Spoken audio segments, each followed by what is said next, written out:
أعوذ بالله من الشيطان الرجيم. بسم الله الرحمن الرحيم.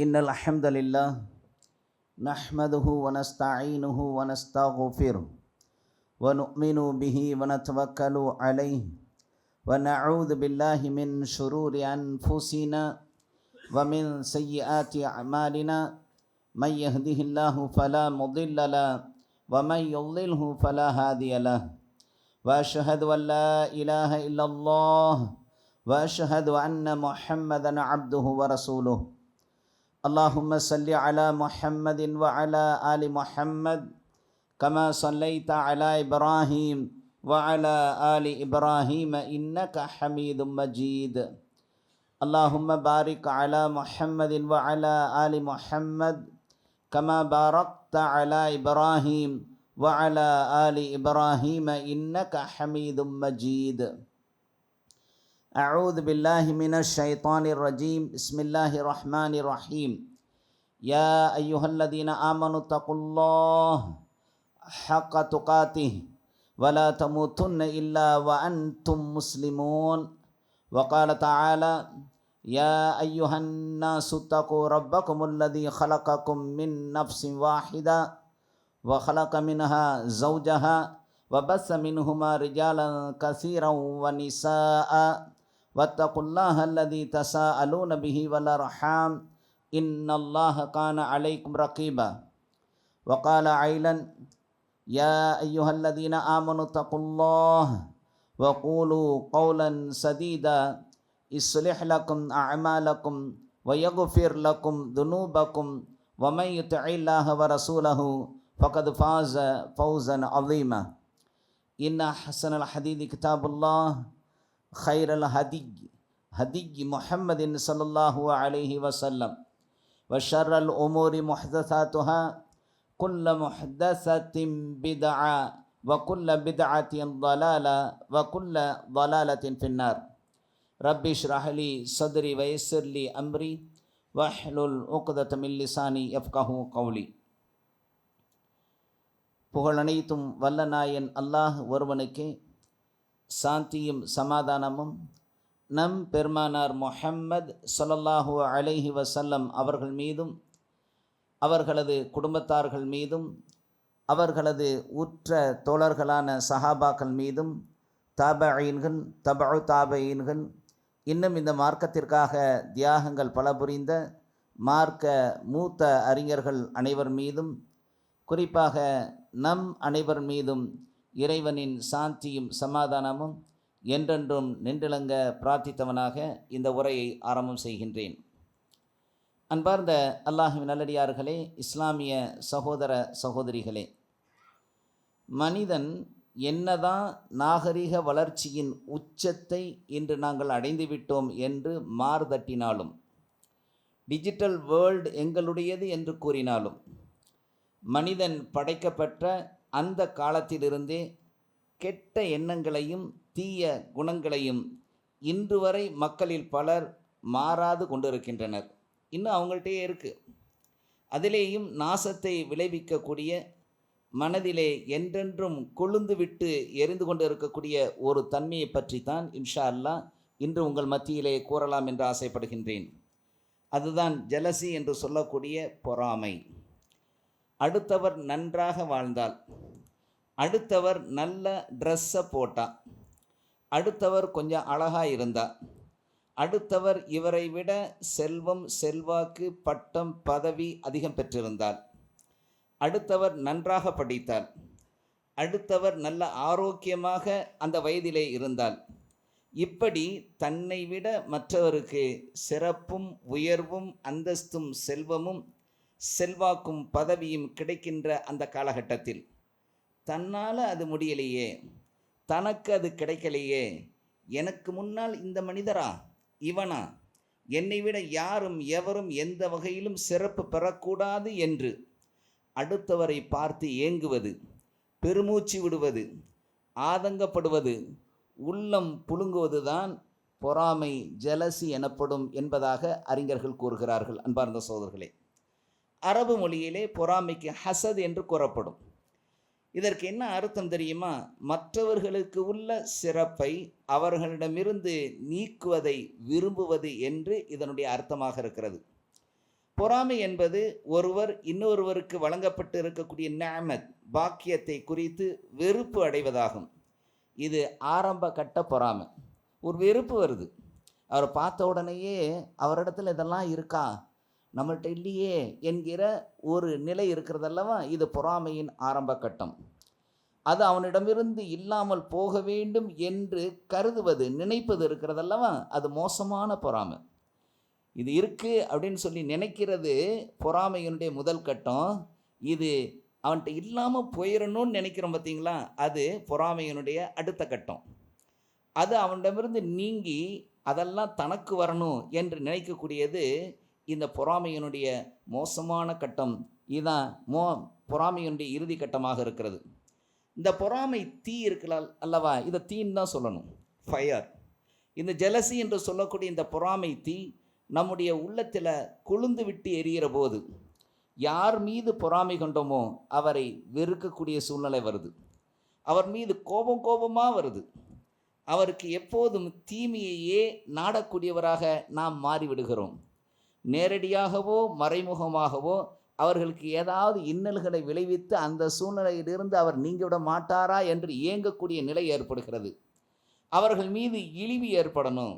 இப்படி இருக்கானா, நல்லா இருக்கானா, அவன் இப்படி இருக்கக்கூடாது, அவன் நாசமாக போகணும் என்கிற அந்த காரியங்களில் கூட ஈடுபட்டு அவர்களை கஷ்டப்பட வைத்து அதில் சுகம் காணக்கூடிய, இன்பம் காணக்கூடிய இழிநிலைக்கு அந்த பொறாமை கொள்ளக்கூடியவனை தள்ளிவிடுகிறது. அன்பார்ந்த சகோதரர்களே, பெரும்பாலும் இந்த பொறாமை இருக்கு இல்லையா, அது தன்னை ஒத்த தனக்கு நிகரான ஒருவர் மீதே ஏற்படுகிறது. எந்த ஒரு பிச்சைக்காரனாவது பில்கேட்ஸை பார்த்து பொறாமப்படுறானா? இல்லை. பிச்சைக்காரன் பார்த்து பில்கேட்ஸை பார்த்தா பொறாமப்படுறான்? இல்லை. ஆனால் அதே பிச்சைக்காரன் அவனுடனேயே இருக்கக்கூடிய இன்னொரு பிச்சைக்காரனுக்கு இவனுக்கு விட அதிகமாக பிச்சை கிடைத்தால் அவன் மேலே பொறாமை ஏற்படும். அல்லாஹுவினுடைய அருள், அல்லாஹுடைய பரக்கத், மனிதருக்கு மனிதர் வித்தியாசமானதாகத்தான் அல்லாஹ் ஆக்கி வைத்திருக்கிறான்.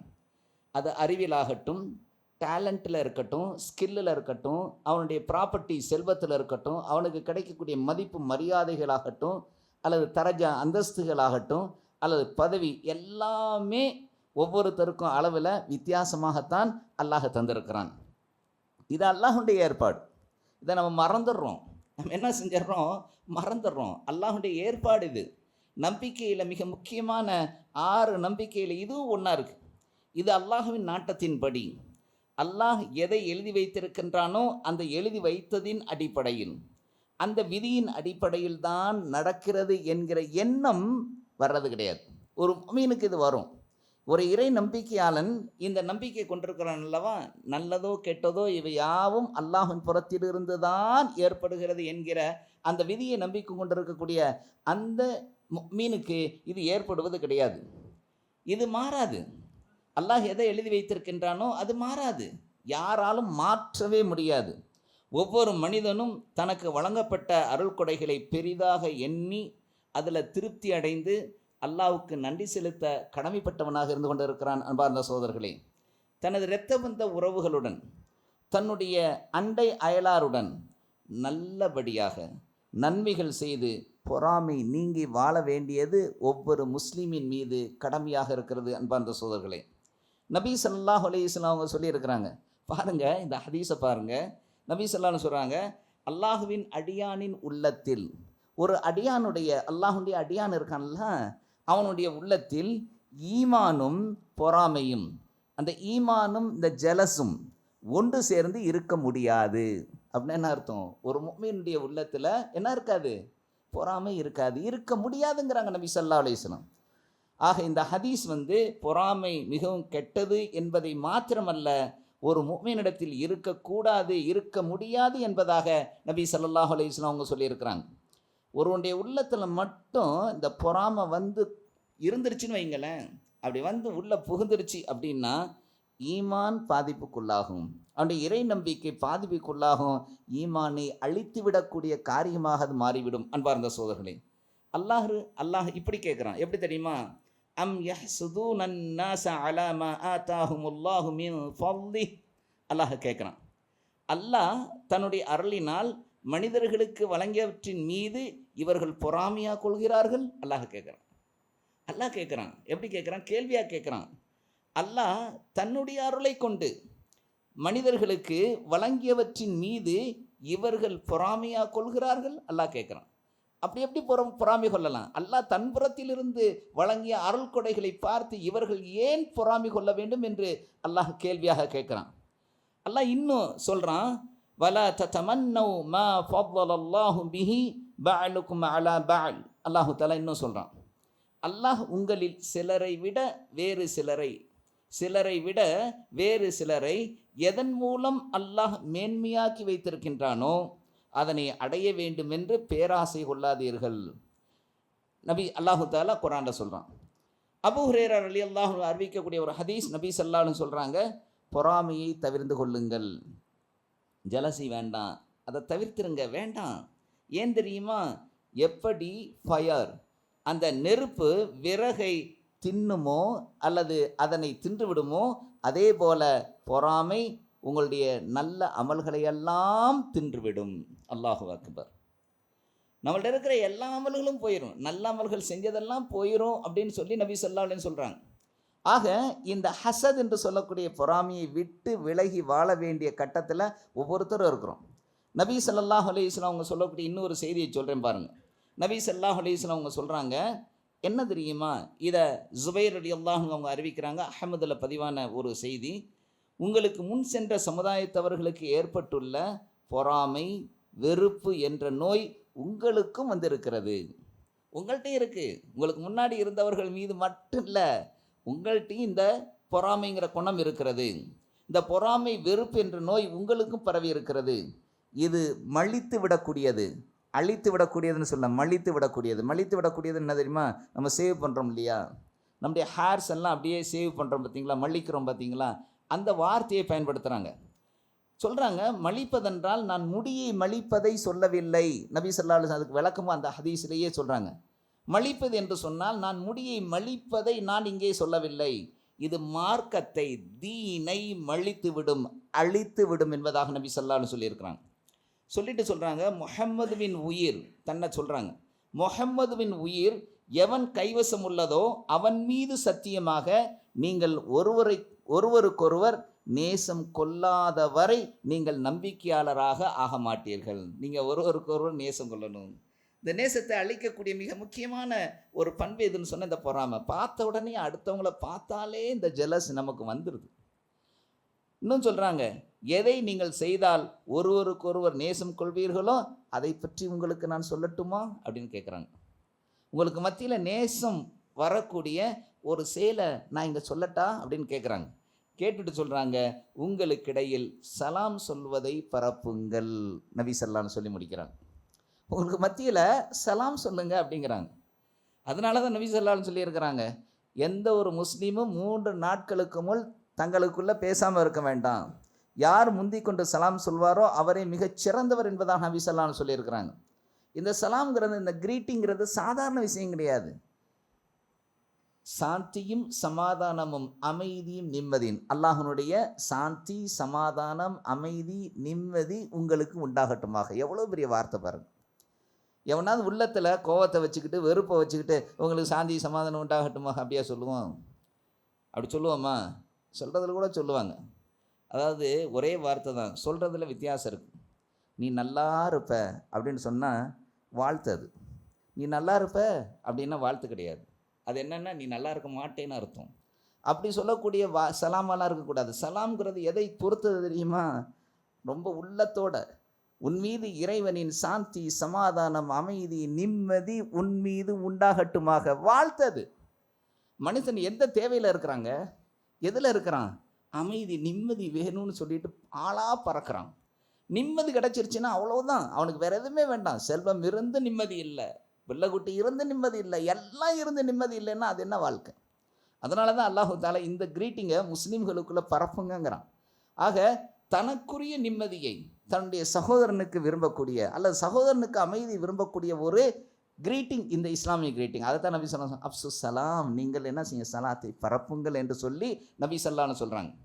ஆக அன்பார்ந்த சோதரர்களே, இந்த பொறாமையினால தான் உறவுகள்லாம் போயிடும், உறவுகள்லாம் உடஞ்சி போகுது, பிரேக் ஆகுது. ஏன் தெரியுமா? பொறாமை தான். என்னை விட என் தம்பி நான் தான் படிக்க வச்சேன், எல்லாம் செஞ்சேன், ஆனால் இன்றைக்கி எங்கேயோ இருக்கிறான் அப்படின்னு அவனை பார்த்து பொறாமை. அல்லது தன் கூட பிறந்த சகோதர சகோதரிகள் மாத்திரமல்ல, தன்னுடைய இரத்த பந்த உறவுகள்கிட்ட அந்த பொறாமை, தன்னுடைய நெய்பர்கிட்ட பொறாமை, அதே மாதிரி தன்னுடைய வேறு யார் யார் நண்பர்கள் இருக்காங்க, நல்லா இருப்பாங்க, 2 நண்பர்கள் ரொம்ப க்ளோஸாக இருப்பாங்க, ஆனால் அந்த பொறாமை வந்துருச்சுன்னா அவ்வளோதான், அந்த நட்பு ஒழிஞ்சு போச்சு. ஆக இப்படி இது மாத்திரம் கிடையாது, இன்றைக்கி நிறைய நற்பணிகளை செய்து கொண்டிருக்கக்கூடிய இயக்கங்கள் கூட சிதறி சின்னா பின்னமாகி போனதன் காரணம் என்ன தெரியுமா? அந்த பொறாமை தான். உங்களை விட அவர் ரொம்ப நல்லா வேலை பார்க்குறாருங்க, சொன்னால் போதும் அவ்வளோதான், இவருக்கு வந்துடும். நான் இவ்வளோ வேலை செய்கிறேன், என்னை விட அவர் நல்லா வேலை செய்கிறாரா, சூப்பராக வேலை செய்கிறாரா, அப்படி செய்கிறாரா, இப்படி செய்கிறாரா, தொலைஞ்சிச்சு. அவங்க 2 பேருக்கு இந்த ரிலேஷன்ஷிப்பை உடைச்சிட்டாங்க. பொறாமை வந்துடும்.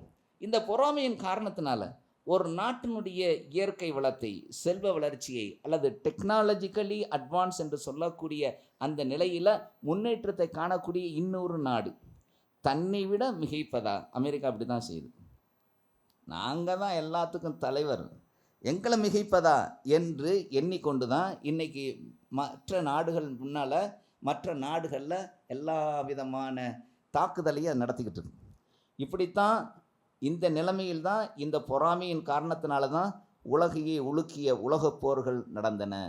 ஏன் உலகப்போர் நடந்துச்சு? எல்லாத்தையும் ஹிஸ்ட்ரி எடுத்து பாருங்கள். நான் கூட 10th அந்த ஹிஸ்ட்ரியை, அந்த புத்தகத்தை எடுத்து படிக்கிற போது நான் பார்த்தேன். அந்த புத்தகத்தை எடுத்து படிக்கிற போது தான் எனக்கு தெரிஞ்சு எல்லாத்துக்கும் காரணம் இந்த பொறாமை தான். உலகப்போருக்கே காரணமே இந்த பொறாமை தான். இன்றைக்கி உலகத்தில் நடந்து கொண்டிருக்கக்கூடிய போர்களுக்கும் காரணம் இந்த பொறாமை தான். பல்லாயிரக்கணக்கான மக்கள் எல்லாம் இன்றைக்கு மடைந்து போனதுக்கு காரணமும் இந்த பொறாமை தான். அதனால தான் அல்லாஹு தஆலா இந்த பொறாமையினால தான் முதல்ல மனித குலத்திலேயே கொலை நடந்துச்சு. தெரியுமா உங்களுக்கு? எல்லாருக்கும் தெரிஞ்சிருக்கலாம், சில பேருக்கு வேணால் தெரியாமல் இருக்கலாம், பெரும்பான்மையான நபர்களுக்கு தெரியும். ஆதம் அலைஹிஸ்ஸலாம் அவங்களுடைய 2 மக்கள் என்ன செஞ்சாங்க? அவர்களுக்கு அல்லாஹ் என்ன செஞ்ச குர்பானி, அந்த பலி பிராணியை என்ன செஞ்சாங்க? பலி கொடுத்தாங்க. அல்லாஹ் ஒருத்தரதை ஏற்றுக்கிட்டான், ஒருத்தரதை ஏற்றுக்கல. என்னை விட இவன் எப்படி ஏற்றுக்க முடியும், அல்லாஹ் ஏற்றுக்குவான் என்கிற ரீதியில் பொறாமை கொண்டதின் காரணத்தினால அவரை கொன்னார். அவர் கொலை பண்ணார். முதல்ல இந்த மனித சமுதாயத்தில், இந்த உலகத்தில் கொலை உண்டானதற்கு காரணம் என்ன தெரியுமா? இந்த பொறாமை தான். ஆக அன்பார்ந்த இது அல்லாஹு தஆலா குர்ஆனில் 5வது அத்தியாயத்தில் 27லேருந்து 30 வசனங்கள் வரை அழகாக விவரிக்கிறான். அதே மாதிரி அந்த கொடிய நோய் இன்றைக்கும் கொலை செய்கிறது காரணமாக இருக்குது. நிறையா பேர் அல்லாஹ் தான் விரும்பியவர்களுக்கு அருள் கொடையை வழங்குவதாக சொல்கிறான். அல்லாஹ் அப்படி தான் சொல்கிறான். ذَلِكَ فَضْلُ اللَّهِ يُؤْتِيهِ مَن يَشَاءُ. அல்லாஹ் சொல்கிறான். என்ன சொல்கிறான் தெரியுமா? இது அல்லாஹுவின் அருள் கொடை, அவன் நாடியவருக்கு அதனை வழங்குகிறான். அல்லாஹ் யாருக்கு நாடுறானோ அவங்களுக்கு தான் வழங்குறான். இந்த அருள்கொடை வழங்குதல் அல்லாஹுடைய அதிகாரம். ஏன் வச்சுக்கோங்க, இந்த அருள்கொடையை வழங்குறது யாருடைய அதிகாரம்? நம்ம நினச்ச உடனே நமக்கு கிடைச்சிருமா? நம்ம நினச்ச உடனே நமக்கு அதிகாரம் வந்துடுமா? நம்ம நினச்சா எல்லாமே கிடைச்சிருமா? எல்லோரும் அப்படி தான் நினச்சிக்கிட்டு இருக்கிறாங்க. இதெல்லாம் என்னுடைய கடுமையான முயற்சியில், என்னுடைய பயங்கரமான உழைப்பை கொண்டு நான் சம்பாதிச்சது, நான் ஈட்டியது என்பது போல் பேசக்கூடியவங்கள நிறைய பேரை பார்த்துருக்கேன். அல்லாஹு அக்பர். அப்படி தான் செய்வாங்க, அப்படி தான் சொல்லியிருக்கிறாங்க, நிறைய பேர் சொல்லியிருக்கிறாங்க. அல்லாஹ் எதை நாடினானோ, அல்லாஹ் யாருக்கு வழங்கணும்னு நினச்சிருக்கிறானோ அவனுக்கு தான். மிகப்பெரிய அறிவாளிக்கு தராதெல்லாம் மிக சிறிய அறிவே இருக்கக்கூடியவங்களுக்கு கொடுத்துருப்பான், அல்லது அறிவே இல்லாத முட்டாள்களுக்கு கூட அதை கொடுத்துருப்பான். இது அல்லாஹுடைய நாட்டம். அல்லாஹ் யாருக்கு அருளை வழங்க வேண்டும் என்று நாடி இருக்கிறானோ அவங்களுக்கு தான் கொடுப்பான். ரொம்ப டேலண்ட் இருக்குது, ரொம்ப ஸ்கில் இருக்குது, எனக்கு எல்லாமே இருக்குது, ஆனால் எனக்கு ஒன்றுமே இல்லை. இப்படி இருக்கக்கூடியவர்கள் நிறையா இருக்காங்க. இதனால் அல்லாஹ் பழிக்கக்கூடிய மக்களை கூட நான் பார்த்துருக்குறேன். இது அல்லாஹுடைய அதிகாரம். அருள்களை வழங்குவது யாருடைய அதிகாரம்? அல்லாஹுடைய அதிகாரம். இதை பார்த்து பொறாமை கொள்ளக்கூடாது. அல்லாஹ் அவருக்கு வழங்கக்கூடிய நிஅமத் அருள் கொடைன்னு சொல்லிட்டு என்ன செஞ்சிடணும்? நம்ம கடந்து போகணும். இது எப்படி இவனுக்கு கிடைக்கலாம், இது எப்படி இருக்கலாம் என்றால் என்ன தெரியுமா? அல்லாஹுடைய அதிகாரத்தில் நீங்கள் தடையிடுகிறீர்கள்.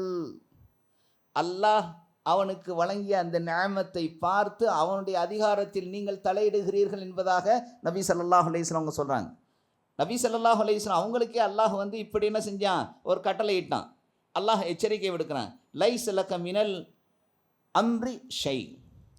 அல்லாஹு தஆலா குர்ஆன்ல சொல்றான், ஓ நபியே, அல்லாஹ்வின் அதிகாரத்தில் உமக்கு எந்த பங்கும் கிடையாது. யாரை பார்த்து சொல்றான்? அகிலத்திற்கோர் அருள் கொடை அண்ணல் நபி முஹம்மது ஸல்லல்லாஹு அலைஹி வஸல்லம் அவர்களை பார்த்தே அல்லாஹ் என்ன வார்த்தையை சொல்றான்? உங்களுக்கு அல்லாஹ்வுடைய அதிகாரத்தில் எந்த பங்கும் கிடையாதுன்னா நமக்கு என்னங்க பங்கு இருக்கு? நமக்கு எங்க பங்கு இருக்கு? பொறாமை எங்காவது. இப்போ இந்த மாதிரி பொறாமையினுடைய நிகழ்வுகள் வந்து நடந்துக்கிட்டே இருக்கு. நானும் நிறைய இடங்களில் பார்க்குறேன். இந்த பொறாமையினால் நிறையா இருக்கு. முஹாஜிரின்கள் எல்லாம் வந்தாங்க, நபி ஸல்லல்லாஹு அலைஹி வஸல்லம் கூட வந்தாங்க. யார ரசூலுல்லாஹ் எங்களை முந்தி சென்று விட்டார்கள் யார ரசூலுல்லாஹ் அப்படிங்கிறாங்க. உடனே கேட்குறாங்க, நபி ஸல்லல்லாஹு அலைஹி வஸல்லம் என்ன முஹாஜிரின்களை, என்ன விஷயம், யார் முந்தி சென்றுட்டாங்க? சொல்கிறாங்க, யார ரசூலுல்லாஹ் எங்களில் செல்வந்தர்கள் எங்களைப் போலவே தொழுகிறாங்க, எங்களை போலவே நோன்பு வைக்கிறாங்க, ஆனால் கூடுதலாக அவர்கள் தர்மம் செய்கிறாங்க, அடிமையை விடுதலை செய்கிறார்கள், அப்படி எங்களால் செய்ய முடியலையே யார ரசூலுல்லாஹ் அப்படின்னு வருந்துறாங்க. அவர்களை அடையக்கூடிய, அவர்களை முந்தக்கூடிய வேறு ஏதாவது காரியம் இருந்தால் எங்களுக்கு சொல்லுங்களேன் அப்படின்னு சொல்லிட்டு யார் வந்து கேட்குறாங்க? முஹாஜிரின்கள். அப்படி தான் அவங்க பொறாமப்பட்டாங்க. உடனே வந்து நபி ஸல்லல்லாஹு அலைஹி வஸல்லம் சொன்னாங்க, அப்படியா, உங்களுக்கு அவர்களை விட அதிகமான நன்மை அடையக்கூடிய ஒரு விஷயத்தை சொல்லட்டா? நீங்கள் சுப்ஹானல்லாஹ் 33, அல்ஹம்துலில்லாஹ் 33, அல்லாஹு அக்பர் 33 அல்லது 34 தடவை சொல்லுங்கள் என்பதாக நபி ஸல்லல்லாஹு அலைஹி வஸல்லம் அவர்கள் கூறியதாக அபூ ஹுரைரா ரலியல்லாஹு அன்ஹு அறிவிக்கக்கூடிய செய்தி முஸ்லீமில் வந்திருக்கு. ஆக அன்பார்ந்த சகோதரர்களே, பொறாமை எங்காவது நம்ம படலாமா? அதுக்கு அனுமதி இருக்கா? இருக்குது. நபி ஸல்லல்லாஹு அலைஹி வஸல்லம் சொல்கிறாங்க, லா ஹசத இல்லா அலஸ்னதைன் ரஜுலுன் ஆதாஹுல்லாஹுல் கிதாப வகாம பிஹி ஆனா அல்லைல் வ ரஜுலுன் அஅதாஹுல்லாஹு மாலன் ஃபஹுவ யதஸத்தகு பிஹி ஆனா அல்லைலி வன்னஹார். நபி ஸல்லல்லாஹு அலைஹி வஸல்லம் சொல்கிறாங்க, என்ன தெரியுமா? 2 விஷயங்களை தவிர வேறு எதிலும் பொறாமை கொள்வது அனுமதி இல்லை. 1, ஒருத்தர் மார்க்க ஞானத்தை அல்லாஹ் வழங்குகிறான், அதன் அடிப்படையில் இரவு பகலாக அவர் நடக்கிறார். 2வது ஒருத்தர் இருக்கிறாரு, செல்வம் வழங்கப்பட்டவர், அதனை இரவு பகலாக அல்லாஹின் பாதையில் செலவழிக்கிறார். இந்த இருவரை பார்த்து நீங்கள் பொறாமைப்படலாம். எதில்?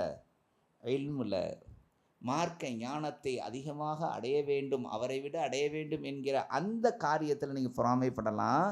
ஒருத்தர் இருக்கக்கூடிய செல்வத்தை வைத்து அவர் தான தர்மம் சதக்கா செஞ்சுக்கிட்டு இருக்கிறாரு, அதை பார்த்து நீங்கள் பொறாமைப்படலான்னு சொல்லி நபி ஸல்லல்லாஹு அலைஹி வஸல்லம் அவங்க சொல்லியிருக்கிறாங்க. ஆக அன்பார்ந்த சகோதரர்களே, அந்த அடிப்படையில் நாம் பொறாமை கொள்ளணும். பொறாமை அப்படி இருக்கா? அதெல்லாம் இல்லை. நம்மளை விட செல்வத்தில் பெரிதாக இருக்கக்கூடியவர்கள், அப்படி நம்மளை விட செல்வத்தில் பெரிதாக இருக்கக்கூடியவர்களை பார்த்து நாம் என்ன செய்கிறோம்? அவருக்கு இருக்கக்கூடிய செல்வம் மாதிரி எனக்கு இல்லையே, இந்த பொறாமை தான் நமக்கு இருக்குது. ஆக அன்பார்ந்த சகோதரர்களே, இப்படி நாம் என்ன செய்யணும்னு சொன்னால் பொறாமைப்படணும். அதே மாதிரி நபி ஸல்லல்லாஹு அலைஹி வஸல்லம் அவங்களுக்கு என்ன செஞ்சுறாங்கன்னு சொன்னால் கேட்குறாங்க, நான் அவங்க மேலே எப்படி செலவாத்து சொல்கிறது கேட்குறாங்க. யா ரசூலுல்லாஹ் இன்னல்லாஹ வ மலாயிகத்தஹு யுஸல்லூன அலன் நபி யா அய்யுஹல்லதீன ஆமனு சல்லு அலைஹி வசல்லிமு தஸ்லிமான்னு சொல்லி அல்லாஹு தாலா குர்ஆனில் இறக்குனான். அல்லாஹுவும் அல்லாஹுடைய மலக்குமார்களும் நபியின் மீது செலவாத்து சொல்கிறார்கள், நீங்களும் செலவாத்தை சொல்லுங்கன்னு சொன்ன உடனே சஹாபாக்களும் கேட்டாங்க, யா ரசூலுல்லாஹ் எப்படி நாங்கள் செலவாத்து சொல்வது, உங்களை எப்படி உயர்த்தி அந்த செலவாத்தை சொல்கிற அந்த முறை என்னன்னு கேட்குற போது நபி ஸல்லல்லாஹு அலைஹி வஸல்லம் காட்டி தந்த வழிமுறை என்ன தெரியுமா? நபி ஸல்லல்லாஹு சொன்னாங்க, இப்ராஹிம் அலைஹிஸ்ஸலாம் அவர்கள் மீதும் அவர்களுடைய குடும்பத்தார் மீதும் அருள் புரிந்ததை போல முஹம்மது ஸல்லல்லாஹு அலைஹி வஸல்லம் அவர்களிலும் அவர்களது குடும்பத்தார் மீதும் அருள் புரிவாயாக. அவங்கள போல எல்லாரையும் விட அப்படின்னு உயர்த்தாமல் நபி ஸல்லல்லாஹு அலைஹி வஸல்லம் கற்றுக் கொடுக்குறாங்க. அதே மாதிரி இப்ராஹிம் அலைஹிஸ்ஸலாம் அவர்கள் மீதும் அவர்களுடைய குடும்பத்தார்கள் மீதும் பரக்கத் செய்ததை போல முஹம்மது நபி ஸல்லல்லாஹு அலைஹி வஸல்லம் அவர்கள் மீதும் அவர்களுடைய குடும்பத்தார்கள் மீதும் அபிவிருத்தி செய்வாயாக, இப்படி கேட்டிருக்கிறாங்க. ஆக அன்பார்ந்த சகோதரர்களே, இப்படித்தான் நாம் என்ன செய்யணும்? நம்முடைய நிலைகளை பணிவாக இருப்பாங்க. நம்ம பார்த்துருக்குறோம் நிறைய. அல்லாஹு தாலா கற்ற அந்த அறிஞர்கள் இருக்காங்க இல்லையா, அவங்க எப்படி இருப்பாங்கன்னா பணிவாக இருப்பாங்க. அவங்கள பார்த்தா அப்படி ஒரு திமிரெல்லாம் வரமாட்டாங்க. என்ன பாரு, என் கல்வியையும் பாரு, என் செல்வத்தில் திமிராக இருக்கக்கூடிய நிறையா இருக்கான். பெருமையில், ஆணவத்தில், அனானியத்தில் இருப்பாங்க. தான் தான் தனது அப்படிங்கிற ஆள்கள் எல்லாம் அப்படி இருப்பாங்க. ஆனால் ஆலிம்லாம் அப்படி இருக்க மாட்டாங்க. அவங்களாம் யாருன்னு சொன்னால் நபிமார்களுடைய வாரிசுகளாக இருக்கக்கூடியவர். அதில் உலமாவும் வரசத்துல் அம்பியா அவங்க எப்படி இருப்பாங்கன்னு சொன்னால் மிக நல்ல முறையில் பணிவாக நடந்து மக்கள் மத்தியில் எப்படி இருப்பாங்க, நல்லா இருப்பாங்க. ஆக அன்பார்ந்த சகோதரர்களே, இன்றைக்கு இந்த பொறாமையை பற்றிய ஒரு சில தகவல்களை உங்களுக்கு நான் சொல்லியிருக்கிறேன். இன்னும் சில தகவல்கள் கூட இருக்குது. இருந்தாலும் கூட நேரம் கருதி இதனை நான் முடிக்க விரும்புகின்றேன். ஆக அன்பார்ந்த சகோதரர்களே, பொறாமை தீ நம்முடைய உள்ளத்தில் வந்து எரியக்கூடாது. உள்ளத்தில் பற்றவும் கூடாது. உள்ளத்தில் லேசாக கொண்டாந்து யாராவது போடுற மாதிரி ஷைத்தான் கொண்டாந்து போட்டான்னா அதை அப்படியே பற்றிக்கிட்டு எரியக்கூடாது. உடனே என்ன செய்யணும், இது ஷைத்தானுடைய குணம். இது ஷைத்தான் நம்மளை நரகத்தின் படுகொலிக்கு கொண்டு செல்வதற்கான வழியை காட்டுறான்னு உடனே அவுது பில்லாஹி மினஷ் ஷைத்தானி ரஜீம்னு சொல்லிட்டு அந்த இடத்துலேருந்து நாம் விலகிடணும்.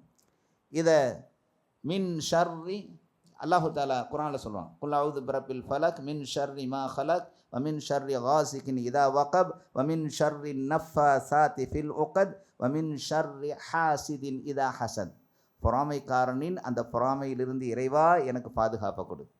அதே மாதிரி ரப்பனா குஃபிர் லனா வல் இஹ்வானின் அல்லதீன சபகுனா பில் ஈமான் வலா தஜால் ஃபீ குலூபினா கில்லன் லில்லதீன ஆமனு ரப்பனா இன்னக ரவுஃபுர் ரஹீம். இறைவா, முந்தியவர்கள் இருக்கிறார்கள் அல்லவா, யார், சாபிக்கூன் அவ்வளூன் என்று சொல்லக்கூடிய இந்த சஹாபாக்கள் இருக்காங்க இல்லையா, அவர்கள் மீது எங்களுக்கு என்ன செய்யாத எந்த விதமான பொறாமையையும் கொண்டு வராத நிலையில் எங்களை என்ன செய்ய மிக நல்ல முறையில் ஆக்கிவை யா அல்லாஹ் என்று கேட்கக்கூடிய அந்த துவாக்களை எல்லாம் நாம் கேட்கணும். பொறாமையிலிருந்து பாதுகாப்பு தேடணும். அப்படிப்பட்ட மிகச்சிறந்த வாழ்க்கையை வல்ல நாயன் அல்லாஹ் உங்களுக்கும் எனக்கும் தந்தருள்வானாக. வ ஆகிரு தஅவானா அல்ஹம்துலில்லாஹி ரப்பில் ஆலமீன்.